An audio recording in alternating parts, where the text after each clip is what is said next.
एक हरे भरे खेत के पास एक बत्तख ने 6 अंडे दिए। वह बहुत खुश थी और बड़े प्यार से उन अंडों को सेने लगी। एक दिन कहीं से एक और अंडा आकर उसके अंडों में मिल गया। अब उसके घोंसले में 7 अंडे थे। बत्तख ने सोचा शायद उसने गलत गिन लिया होगा, इसलिए उसने सभी 7 अंडों को सेना शुरू कर दिया। कुछ समय बाद 6 अंडों से प्यारे पीले रंग के चूजे निकल आए, लेकिन 7वें अंडे से निकला बच्चा बाकी चूजों से बिल्कुल अलग था। वह आकार में बड़ा था और उसकी शक्ल भी बाकी चूजों से अलग थी।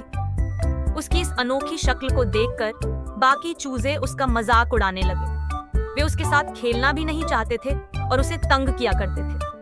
चूजों के ताने और मजाक से दुखी होकर उसने एक दिन पानी में अपना प्रतिबिंब देखा और उदास हो गया। उसे लगा कि वह बहुत बदसूरत है और इस वजह से कोई उसे पसंद नहीं करता। उसकी अजीब शक्ल और बेढप चाल के कारण खेत के बाकी जानवर भी उसे चिढ़ाते थे। किसान के बच्चे भी उसका मजाक उड़ाते और कभी-कभी तो उस पर पत्थर भी फेंक देते थे। इस सब से परेशान होकर वह बच्चा एक दिन वहां से भाग गया और एक तालाब के पास जा पहुंचा। वह अकेला और उदास रहने लगा, लेकिन उसने तालाब को अपना नया घर बना लिया। समय बीतता गया, मौसम बदलते गए और धीरे-धीरे सर्दियां आ गईं। तालाब का पानी जमने लगा और ठंड से वह बच्चा कांपने लगा। एक दिन वहां से गुजरते एक किसान ने उसे ठिठुरते हुए देखा। किसान को उस पर दया आ गई पैदा कर और वह उसे अपने घर ले आया। किसान ने उसे गर्म खाना और एक सुरक्षित जगह दी जहां वह सर्दी से बच सके।